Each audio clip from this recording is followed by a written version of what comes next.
eu tô conseguindo realizar o sonho de todo mundo que joga. E sem dúvida nosso time fez história. Mas a gente sempre trabalhou bastante para chegar onde chegamos agora, que é o sonho de qualquer time brasileiro.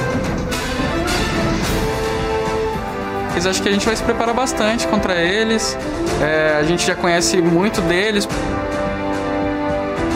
Vai ser muito legal jogar contra, para ver como a gente está, para ver se a gente consegue bater de frente. And Kabum Esports from Brazil are going to the World Championship.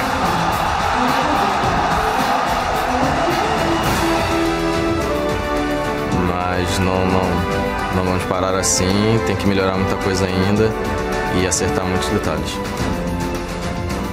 Congratulations to Kabum! Cada vez mais eu acho que a gente vai melhor no Mundial.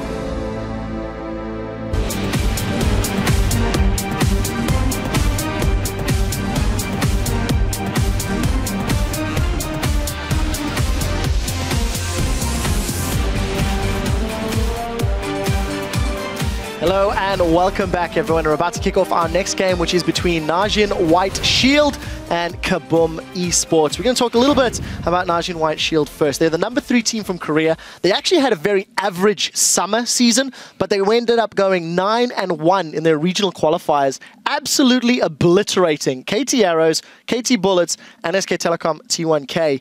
They impressed me a hell of a lot. What about yourself, Prolly? Yeah, I'm actually a really big fan of Goong. Similar to Pon, he's been able to kill Faker in lane, which is not an easy feat to do. So Goong's champion pool alone is actually very big.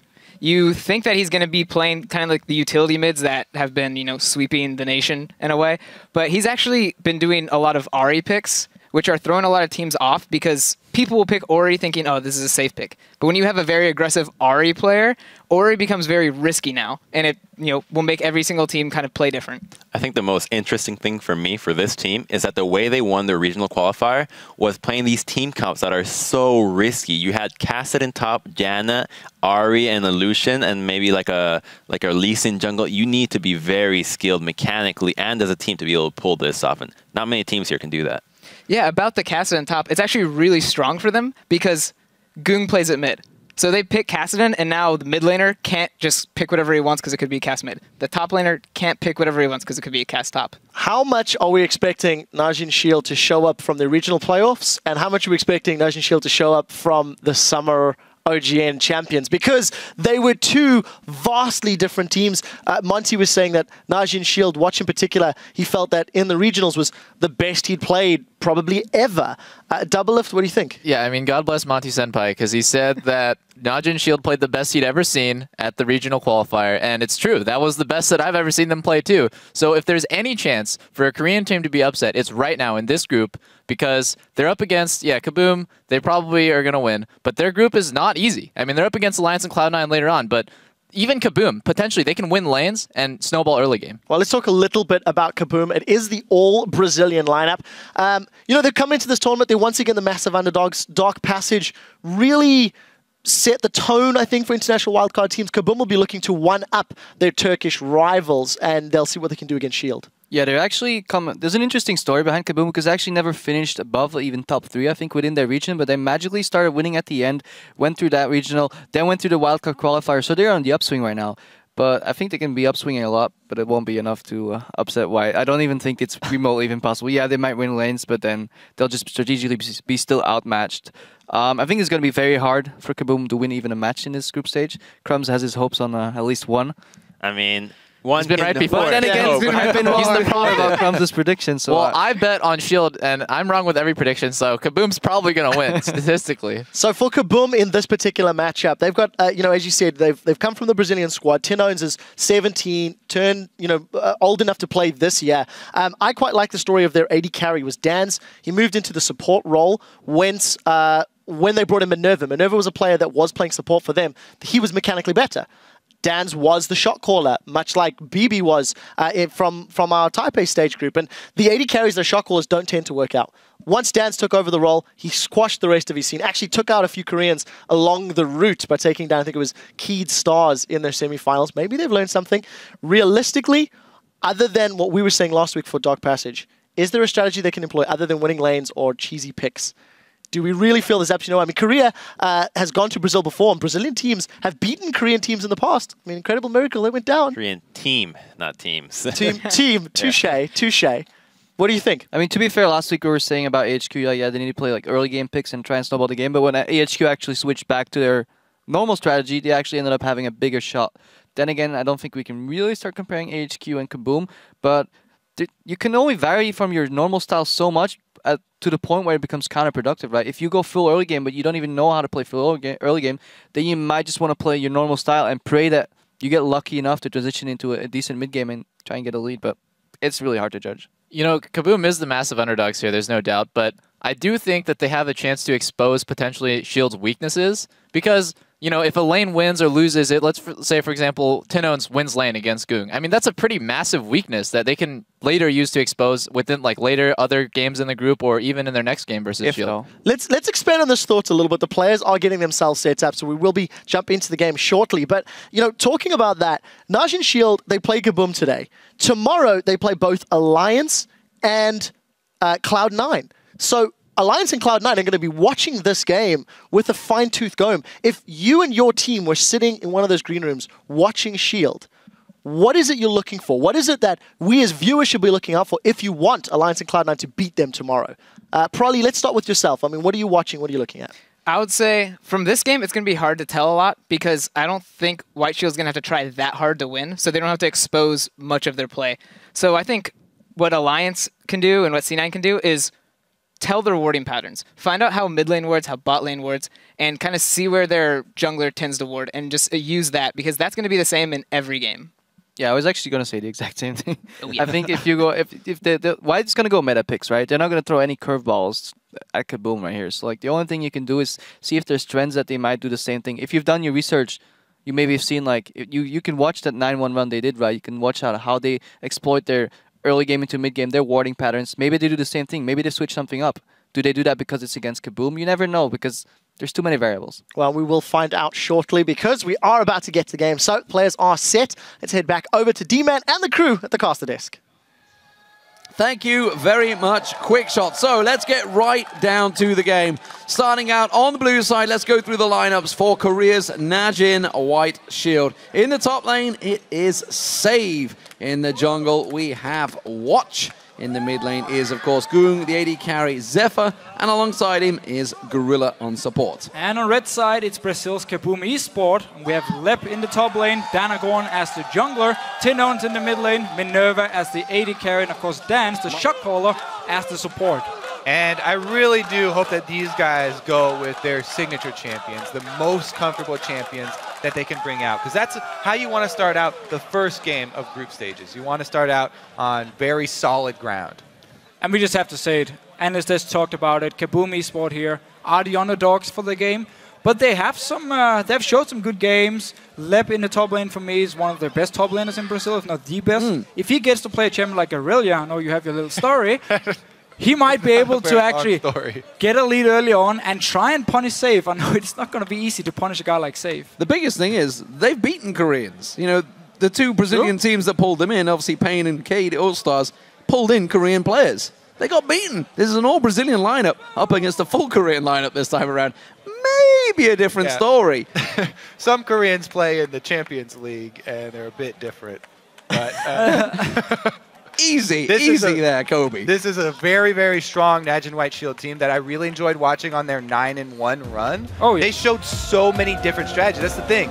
Talking about them showing strategies, they have so many different things that they like to use, so many little things that they use on that 9-1 gauntlet, and they still have more left in the tank. Really, I think, like the analyst desk said, it's going to be about those performances of the individual players. Is Watch actually back? Is he going to continue to perform on that level?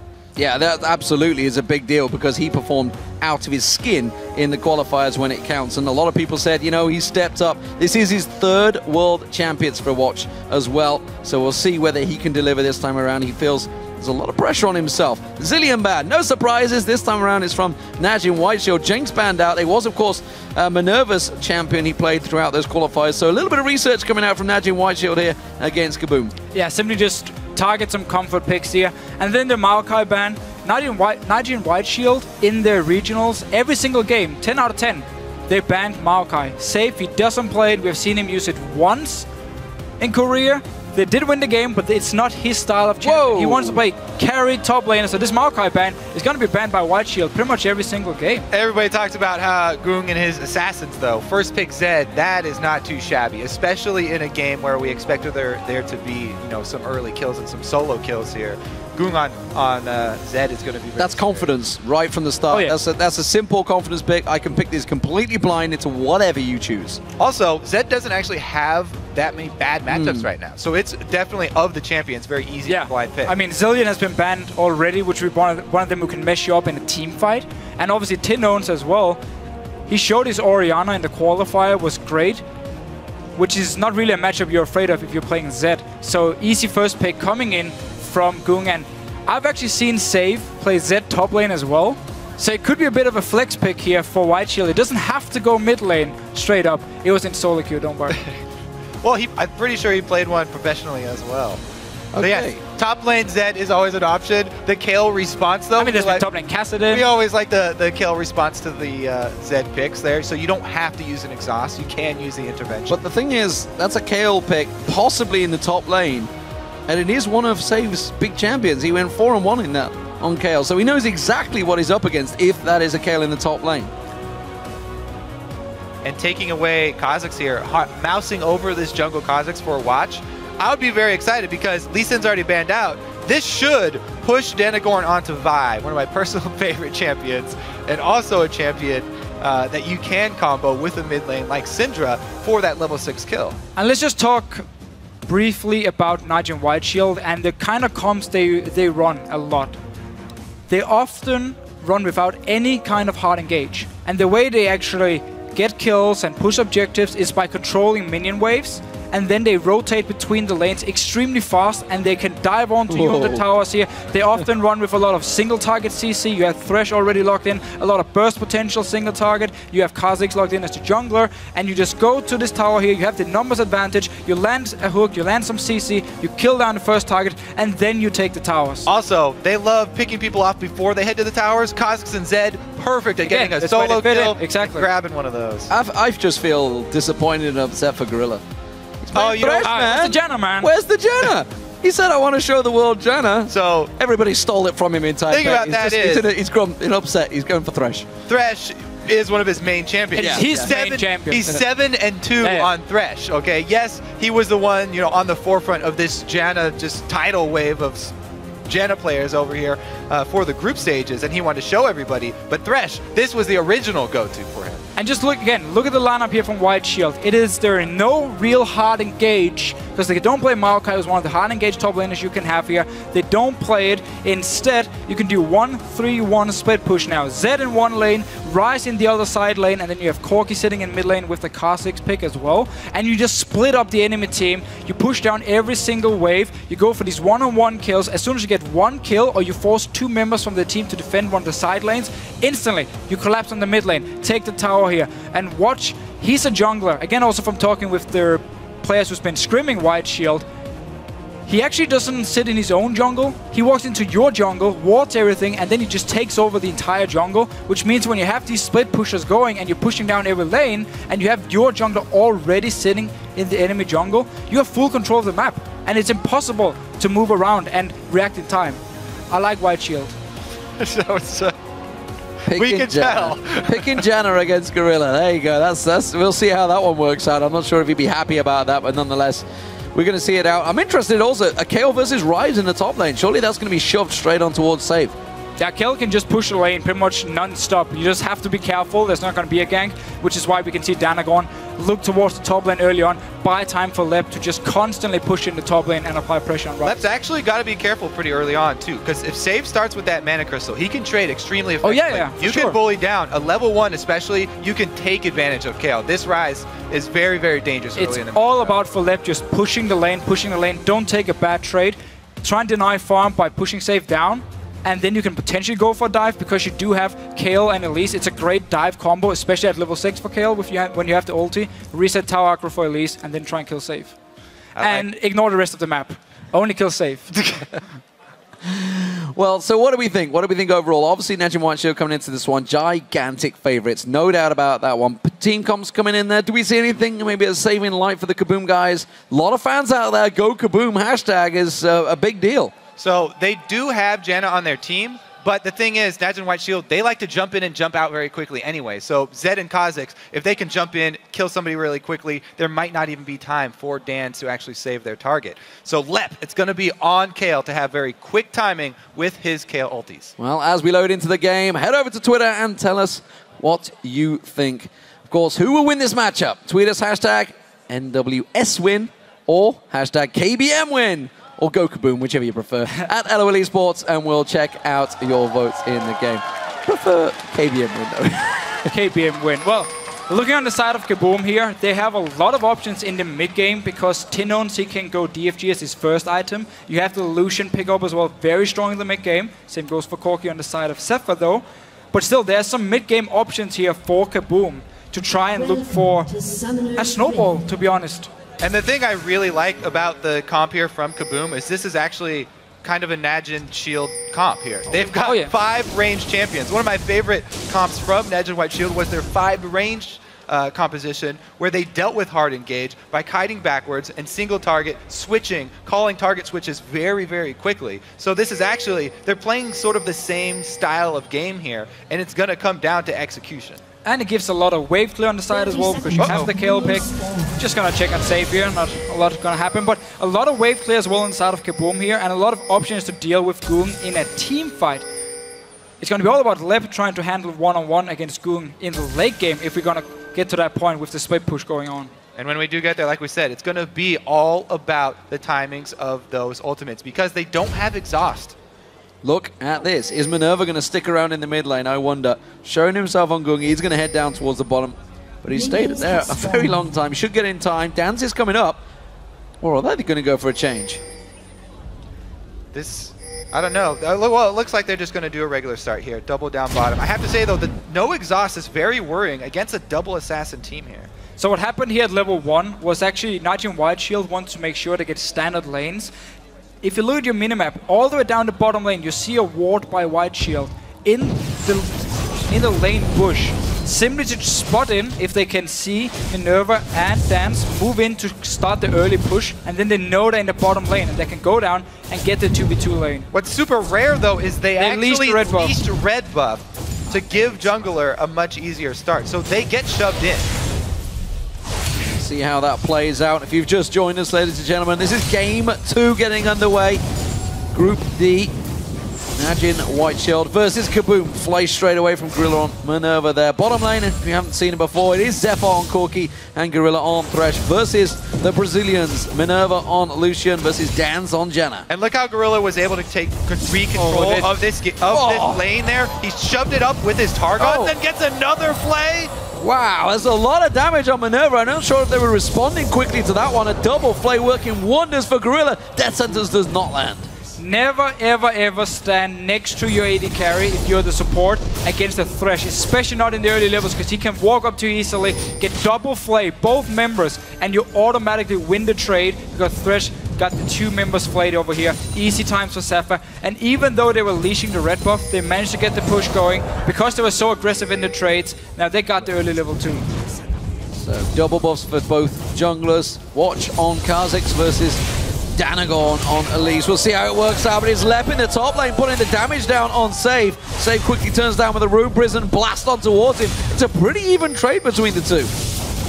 Looks like they've got extra warding here for Najin White Shield, but Lep is working without that bush ward. Watch on the top side, completely ignoring it. They're going to let Save get pushed to his turret and just try and CS at his turret because he still does have half a mana bar. And look at this top lane here. We talked about how Lep, he wants to just push the lane from the start, deny farm, or at least make Save lose some farm under this tower here. And you actually saw Danagon instantly start his blue buff, go red buff, and be on the top side of the map to make sure if Watch was there for an early gank, he would be able to counter gank. He's going to get and sadly, he's gone back into his jungle, and now Watch is coming towards the top lane. Oh, the Death Sentence lands on Dans, and once again, Zephyr goes in for it. The flay on Minerva, the Ignite goes down. Zephyr's the secret target they wanted. Dans gets away, and they cover it off. Meanwhile, that was happening. We did see, of course, the top lane was pushed in. Lep gets away cleanly from Watch. Yeah, they got the flash though, so not too clean. He had to burn a very long cooldown, and that opens up some opportunity because he's going to be shoving constantly. Now without the flash, they have to be very careful with their warding. Danz is going to have to help him with that. And down this bottom lane, it was a little bit too easy for Gorilla to just stand in the bush here. There was no wards from Kabum, even though actually both members had the trinket ward ready. You have to ward your side bush here against the Thresh, because if you give him full control of the bush, he will always land the hooks and he will just deny you. He will force you to stand onto your tower and just wait for the minions. Danagorn, he's really counting on this gank though. They feel like it's going to come up to the top side because it's a Kayle, flashless, constantly shoving here. So he's just waiting in this top side. And it hasn't paid off yet because Watch hasn't gone up there. Save does have his flash though, so it would be very easy for them to set up a gank before Kayle hits level 6. I wonder if it's counter coverage. The flash was just burned. Watch is now heading up there for a return trip, but immediately backs off, doesn't go for it. It does mean that Kabum are safe for now in that top lane. Lep wards out the river. They will spot him out. And Tinone's also putting that ping down. He was spotted though. Yeah, there's that ward coverage. The whole team was going to have to help Lep with that defensive vision control, and they do finally secure this top side for him. However, it cost Danagorn so much time. Danagorn constantly camping up in this top side bush, whereas Watch would take a camp, come up for a small window of time, and then return to the jungle, take another camp. So the reason Watch actually didn't go for the gank itself was also because Najin White Shield is calling the bluff here from Kabum. Lep was sitting with his ward and he didn't place it. He just kept pushing, kept pushing, kept pushing. He didn't care. So they knew, okay, if you're this aggressive, you have backup. It is 100% sure. Oh. And until he actually walked down and warded, they knew now Danagorn was scoring his. The death sentence, surely. Can they lock on towards him? First blood is imminent. They're going to flash for it. Zephyr gets it. And now Danz has turned the focus. He's put pressure on. Now we're going to see Tinones. Can he make a revenge? He's roaming down. He does have level 6 ready, but they've got a minion line to protect him. Yeah, that's perfect timing. Najin White Shield back off. The minion line will block any charms that he can try and throw through there. And that actually buys time in the mid lane for Gung to farm. I have to say, Gorilla is just manhandling this bottom lane. Flay after flay after flay, constantly walking up, setting up his own hooks.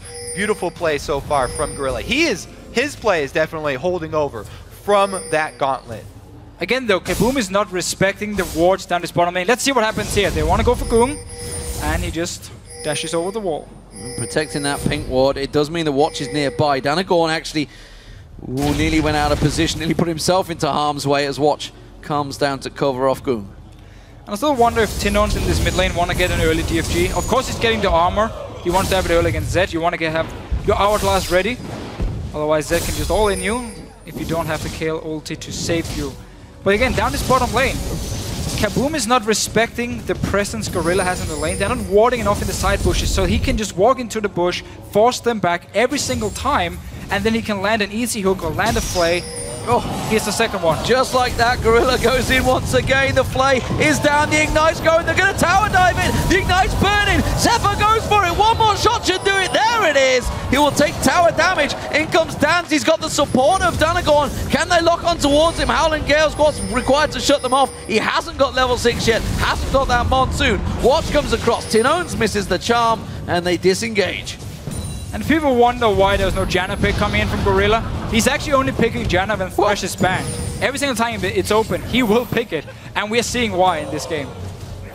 That's a very, very good pink ward to place too. Whenever you gain control of the bottom lane, getting down one of those pink wards to ensure not only that you'll have vision of the gank, but you can also control the entire river if you have control of that lane. And we saw why there. Getting these hooks from Fog of War have been pretty much the whole story of this bottom. So Watch smiting out, he's clearing his lane. Gung taking some more damage from Tinones, who's held his own so far in this mid lane, but Gung with the farm advantage is not a good sign at Zed versus Ahri. Zed versus Ahri is such an interesting matchup too, because post level 6, it's all about can Ahri time the charm with Zed's ultimate, because every time now you know he's going where he's going to spawn behind you. Whoa! Oh, they're going to try and turn this one around. Gorilla took a bit of damage this time around. Will get slowed down. The double tap from Minerva, not going to be enough. Flash away from that death sentence. Zephyr still going aggressive. This is tricky play between the two, but he has the damage to back it up. There goes the Howling Gale to knock him away, and that was a fairly even trade this time around between the two. Yeah, a lot of damage here back and forth. Gorilla actually walked into the minions, had all the minions on him as well, but then he just flashed away, managed actually to force a flash as well. Let's see what happens. Sorry, he didn't flash himself, forced a flash from Kabum.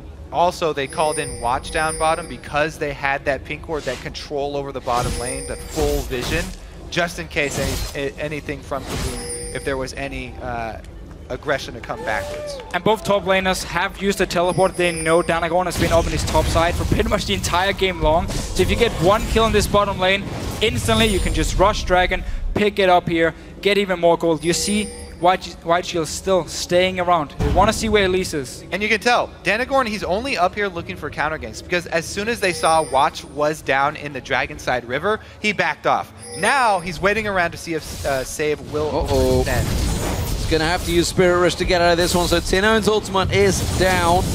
That does buy them time. Tries to go back in a little bit aggressive there. Danagorn. Save's pretty far up. Kabum is respecting Save too much. Lep was doing fine in a one-on-one. I know you want to shut down a Ryze early on. He's in trouble. He's had to flash out of that one. He's going to get flayed up. There's the ultimate from Goong. Everybody piles in. Gorilla took a lot of damage towards the end there. Now they're going for Save. Cocoon dodged out of nicely by Save, and he is away free.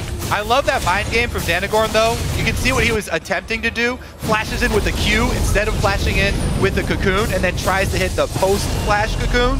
But he missed that anyways. Didn't matter. And the answer, obviously, from Najin White Shield is going to be the Dragon because the jungler showed up top and failed the game. Yeah, White Shield has just been staying around this Dragon for the last 2 or 3 minutes. Watch has just been sitting in the river, waiting to see where Elise was on the map, instantly go for gank in mid lane, and take the Dragon here. So all their time Kabum is investing into trying to kill Save in this top lane didn't pay off yet. They haven't got 0 counter ganks from it.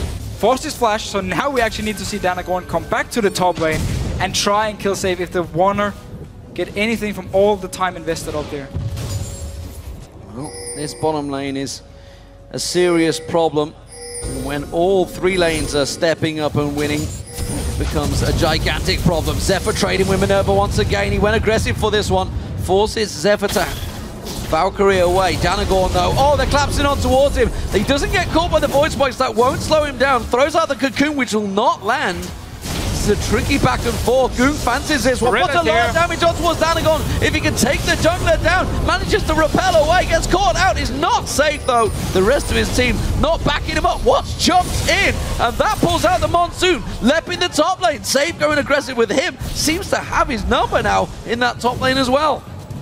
And every time we see a fight in the bottom side of the map, White goes there instantly. He's going straight in for it. Death Sentence does not land. The Ignite is down. That's going to force Minerva away. But the aggression from Najin White Shield now is very much on. Watch comes around, tries to lock in towards Minerva. Finds him with the void spikes. I don't think he realized it till too late.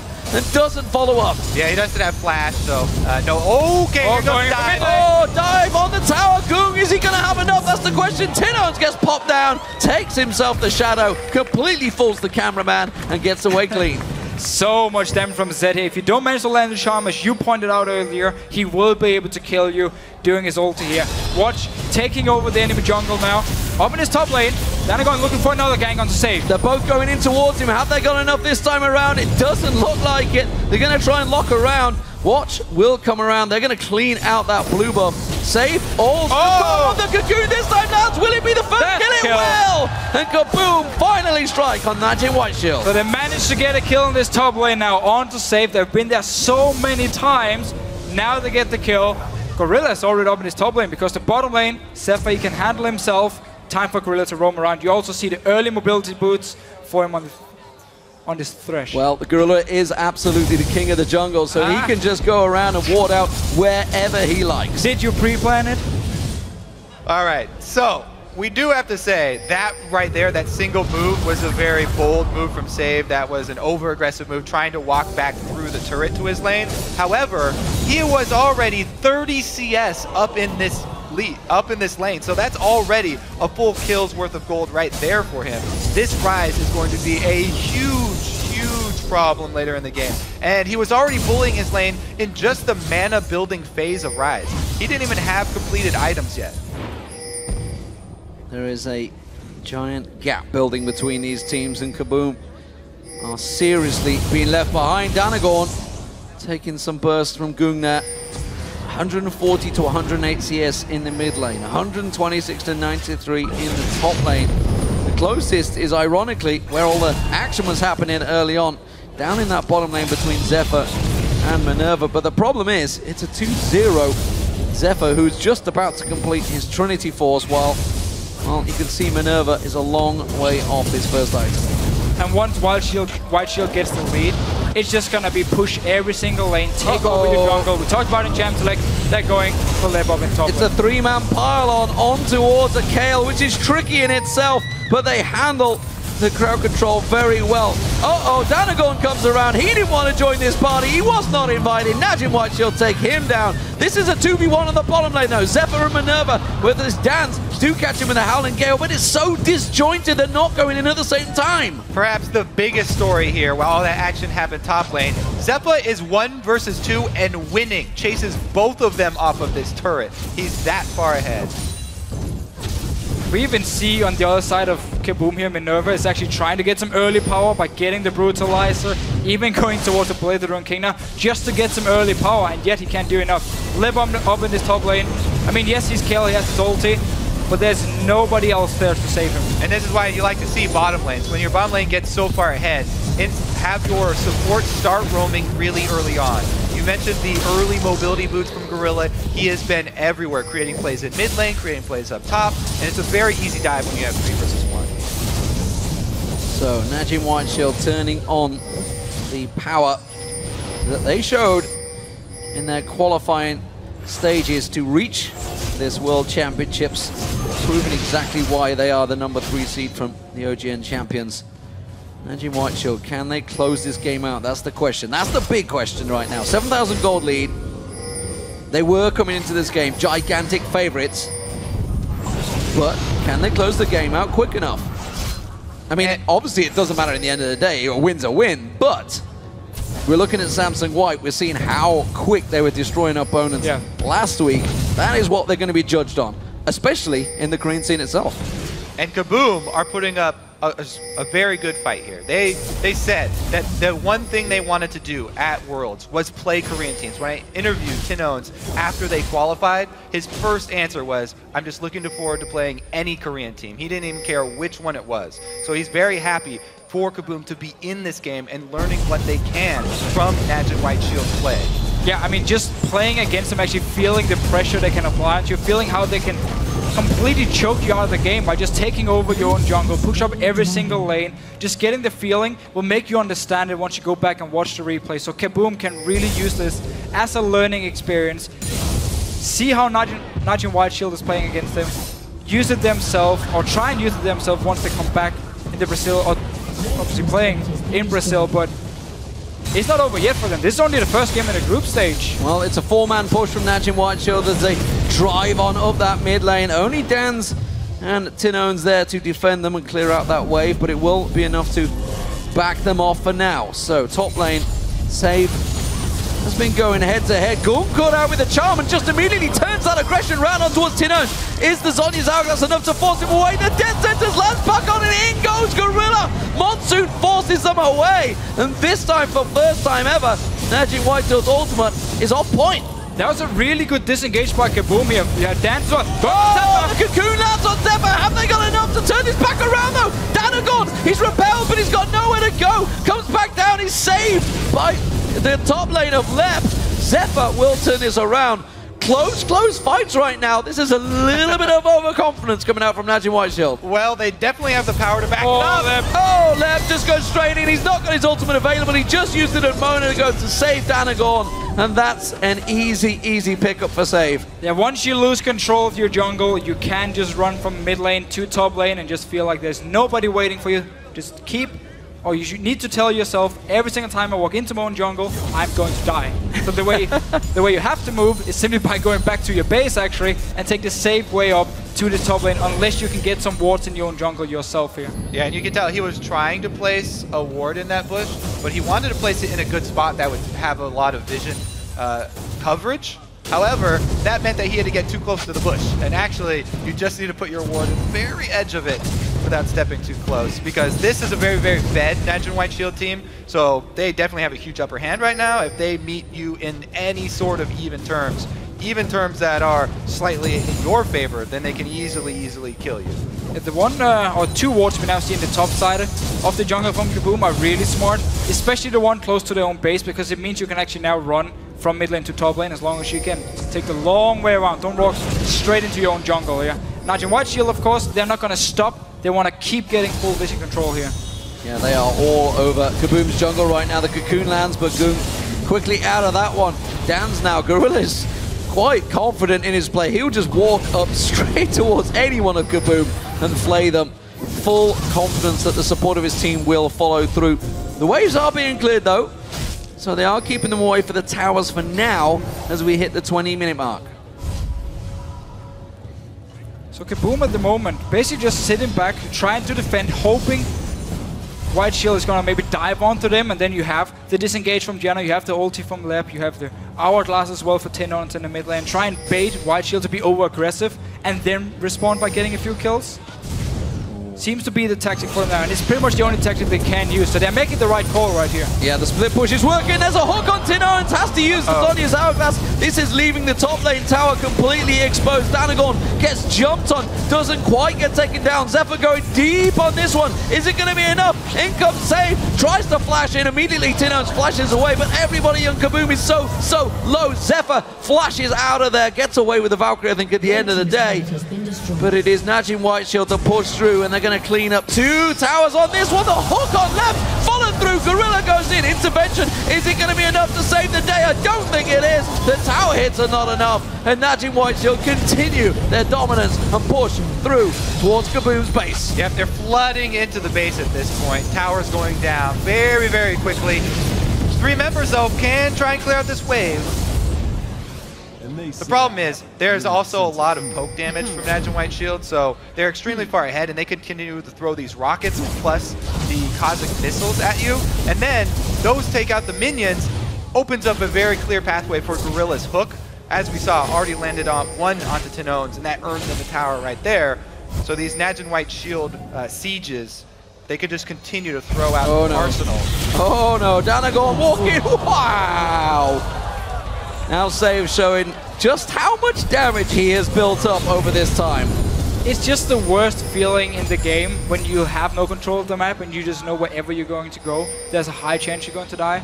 I mean, I was on Copenhagen Wolves when we were 0-9. This was every single game for us, just knowing, sit under your tower, wait for the enemy team to dive you, and then try and kill them, and rush a Baron if you do get a few kills to come back in the game. You can never go into your own jungle. It's fully controlled by the enemy team, and White Shield is one of the best teams in the world at just taking full control of the map. Yeah, and you just saw actually the bottom lane support. Dan's heading, he was all the way up the top lane, and you gotta wonder what he's doing that far out of the base when you are being pretty much sieged in every single lane. Imagine White Shield just driving down this bottom inner turret. Don't think there's much Kabum could do to keep them at bay here. As soon as Gorilla gets involved, he comes around, causes a presence, takes all the tower hits, and now they go aggressive. Monsoon forcing Watch away as he leapt in on Dan's. And that does mean Kabum once again are pressured in 2 lanes. They catch out Goong. They tried to go aggressive, but again, just not quick enough. Tenons with the charm was quickly jumped out of with that shadow. And then as Des was talking about, what can the other teams in the group, from watching this game, what can they learn? What we see from Najin White Shield is once they get the lead, they take full control, ward up everything, control your jungle, and keep pushing every single lane. And Kabum at the same time, once they fall behind, we see them keep trying to fight here, and it's going wrong. Intervention not available quick enough there. The rest of Kabum caught out, in they go. Zephyr diving deep on this one. Tenons this time. The Sonya's hourglass is only going to save him for so long. Watch is taken low though. He is alive, and Najin White Shield, they take themselves the inhibitor turret. And the thing is, that's hooked up for Kabum here. They need to chase and try and get some kills. Oh, but they're going to get trapped up. They're fighting the minions instead. They have to keep them at bay. They could have potentially picked up a bunch of kills there. Instead, they still yet to get a single tower. Yeah, and the thing is, Najin White Shield really aren't giving away very much this game. They've got Goom on Zed. Everybody was expecting that. Everybody knows he really likes his assassins. Gorilla's Thresh, no surprise there. Save on Rise, very popular carry for him. So really, the reasons for the other teams in the group trying to say, what can we do to pick apart this? It's not that easy for them. It's just to see how they play once they have the lead. Because the jungle, their warding patterns are going to be the same. The way where do they place the wards in the jungle?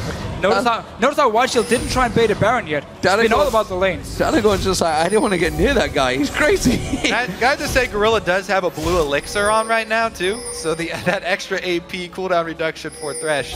I mean, once you get the full cooldown reduction on Thresh, the game just becomes that much more fun. Well, a 0-0-10 support. Not a bad thing for a Thresh player. Gorilla very much dominating this game everywhere he needs to be. Baron started off in the 25th minute, and there's not a great deal that Kabum can do about this one. They dare not go into their jungle, yet alone venture all 5 members towards this Baron. It's going to be all about the last defend here for Kabum in their own base. They have home guards already on most of their members. I'm telling a lie, they have it on Tinones at the moment, but the rest of the members should buy home guards here. Try and take the fight, disengage, you have the Janna to disengage, go back to base, heal up to full, just wait a few seconds obviously, and then try and rejoin and see if you can pick up a few kills. Problem is they're so starved. Several of them are still sitting on level 1 boots here. Can't put home guards on those brown bags. Well, the top lane, they tried to catch on them, but not quite enough. That was all 4 members of Kabum in the top trying to lock on towards him. They still didn't quite have the power to take him down. The rest of Najin White Shield move in, start to disintegrate that top inhibitor turret. That will go down. The inhib will surely follow. In the mid lane, Save is pushing up with the super minions. That's the hook that counts. That is going to be left going down. And Najin White Shield are looking dominant here. 13-1 in kills, 26 minutes gone. Not a single turret lost for them. There's the flash from Save. They go in. The Monsoon blows him away, keeps him off there, but it's the Nexus turrets that will fall. It's Kabum that will go down, and Najin White Shield will take their first victory in the World Championships group stage here. Slowly but surely, closing it out. Dominant win in the end. It was nothing to be that we didn't expect, honestly. I mean, it was a clear-cut deal from the beginning, but strong performance nonetheless. Yeah, full control from White Shield here. We did see Kabum, what their strategy was going into the game. A lot of focus on the top lane. We have Leb playing the kill, and they wanted to get him ahead here, wanted to be able to counter gank Watch, be able to try and gang onto Savian and get him shut down completely. Leb is one of the best top laners here in Brazil, if not actually the best. So I get the idea of like, let's try and snowball him and see what he can do, because if Kayle becomes super strong, she can also beat a Zed in a one-on-one. And I have to say, honestly, all of that top lane play that we saw up there with both top laners and the junglers, it's really impressive how Watch did not take the bait for all those counter ganks. I mean, you can see Kabum were setting up counter gank after counter gank up there, really trying to count on him trying to come up and save. Yeah. But he never took the bait. No, absolutely. It was a very confident performance, no doubt about it, for Najin White Shield. You showed that from the very start of pick and ban, Spurs picking a Zed into this matchup. So much so, they're just straight off the stage. It's like, GG guys, we're off. They are going to go back to their desk and clear up their apparel. Of course, this is just the second game here in Singapore. First game of Group D, but what do we make of them? Of course, Alliance, Cloud9, the other teams in that group, which we will be seeing in 2 games' time. What do they take from this? What do they see from Najin White Shield? Because from what we're hearing, the early rumblings, they're actually pretty confident against this Korean team. Well, I mean, Alliance and Cloud9 has been in Korea for quite a while now, boot camping. They're feeling very confident when you talk with the teams, but they also know you have to respect, of course, yes, a team like this. Like Najin White Shield is looking very, very strong. They've shown what they can do once they get the lead in the game. And Kabum, well, you got to see how much focus they put on the top lane. You can use it. You got to see it on bottom lane, how they lost the trade in the start. They fell behind, and there was lacking some warding in the bottom lane. That's what you can take from it, and then make your tactic against Kabum as well. Who, I mean, they still have more games to play. They can still surprise. It's not like they're just going to auto-lose every single game. They can still go in and surprise a team who's underestimating them. If there's anything we've seen from, of course, Taipei, the two groups, in a group stage, a best-of-1 effectively. They can definitely go in and surprise anything can happen. You can definitely pull out some Kabum surprises. Hashtag go Kabum. So let's head back to the desk right now for more analysts on that match. Thank you very much, guys. Fairly clear-cut win. I think Najin Shield coming out, got control of the game. They got Zed first pick. I really don't know if any team should be giving that up, especially not if your counter is Ari. It didn't really work out. Probably, what do you think of that? I think, honestly, that Zed pick was almost a troll for the rest of the tournament. I don't think that's a Goong champion. He seemed really kind of shaky on it. He even started Door and Shield, which in the matchup Zed versus Ari, you don't want to start Door and Shield. You can actually get an advantage after you survive level 1 and level 2 with Zed and start poking them out. So taking like Longsword 3 pots actually accentuates that kind of like lead that you need to get to. Something that was highlight worthy though was like them picking away Kale from Save, because that was by far like his best champion, like most amount of wins. I think he's like, we looked up the stats, he's 4-1 on it. He has like nearly a 12 KDA almost. So you either need to ban Kale away from him or probably just pick it away from him. But then again, why if you pick Kale away and you've never played it in like your career, he will know that matchup in and out. Like he'll just get pushed when he has to. The jungler is ready for counter ganks. And I feel like Kabum missed on an opportunity to dive the Ryze in top lane as well. It's actually kind of funny. The Najin White Shield that played in regionals did a Kale Ari comp, and Kabum does Kale Ari versus them. So I think they, in a way, copied the comp, but noticed, hey, Kale works pretty well with Ari. Hey, we can pick Ari into Zed, and they kind of just went off of that. I think the problem that I had that game was a miscommunication with Kabum, in the sense that they really dipped their chip in top lane and put Elise trying to counter gank Kha'Zix nonstop. They had wards and she just sat in lane waiting and waiting and waiting for Kha'Zix to come up. But at the same time, you had Ari push in Zed and not harass him in mid lane. She'd back off, expecting Kha'Zix to go middle as well. So you're expecting him to go top and counter gank it, but you're not pressuring mid because you're also expecting him to go middle. Like, this guy's human, too. He can't literally gank top and mid at the same time. It felt like Najin Shield just had a better idea of how to run the comp. They played out the map particularly well. I want to go back to the laning phase because I felt if you looked at Gorilla's Thresh and you contrasted it to Moore's Thresh in the first 5 to 10 minutes, it is day and night. Let's pull a replay up. And Crepo, I want you and Double to talk me through some of the plays and just how they asserted their lane dominance. So yeah, like I wanted to really highlight how White Shield win. You can roll the clip already right now. So what you see is like blue side is leashing and red side is not. So like Kabum is not leashing while White Shield is. That means by default, by bot lane logic, if both are ranged AD carry and ranged support, Kabum should win this. They don't though. Like they lose the push. Look at these creeps. Q misses. Shield is too late. Foster's bombs comes in, hits Janna, 2 autos. Bomb hits like 2 creeps or 3 creeps. Flay hits creeps and a champion as well. And you never want to play defensive with Janna. The biggest problem I see is they're using shield and they're just using it to absorb damage. That's so wrong. Double flay. Auto, phosphorus bomb. They're just pushed back. If Gorilla ignites here, that's flash blown, but they don't really care because we're flashing forward right now in time and this is the first blood. Yep, they never even got to use the shield's AD. This entire laning phase, they never got to use any attack damage from Janna's shield, and right here it's just like really awful reaction time to that hook. He could have totally flashed it and actually won the trade, but in the end they just gave up first blood. And the biggest highlight is in any bot lane is going to be a race to level 2, and if you're leashing, you should lose that race. What Kabum should have done is either weakened the range creeps or landed better Lucian Qs with the AD bonus from the shield, initiated their trade, but they were the second one to react, and at the same time the Flays hit 2 creeps and a champion, the Phosphorus bombs hit 3 creeps and a champion and 2 autos, and then they just rolled over and died. Final thoughts?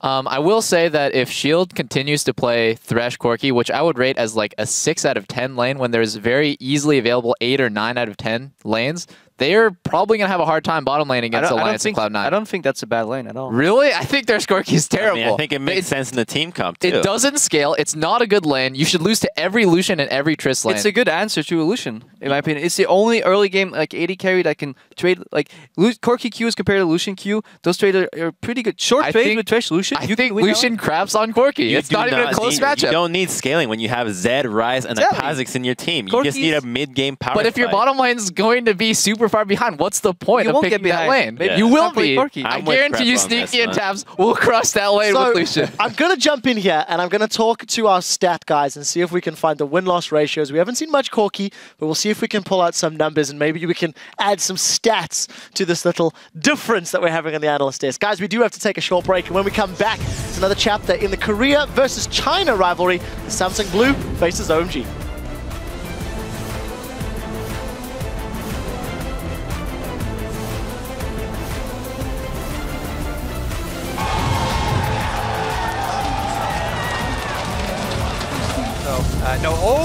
goes dive. Oh, dive on the tower. Goong, is he going to have enough? That's the question. And they're going to clean up 2 towers on this one. The hook on left, followed through. Gorilla goes in. Intervention. Is it going to be enough to save the day? I don't think it is. Intervention not available quick enough there. The rest of Kabum caught out. In they go.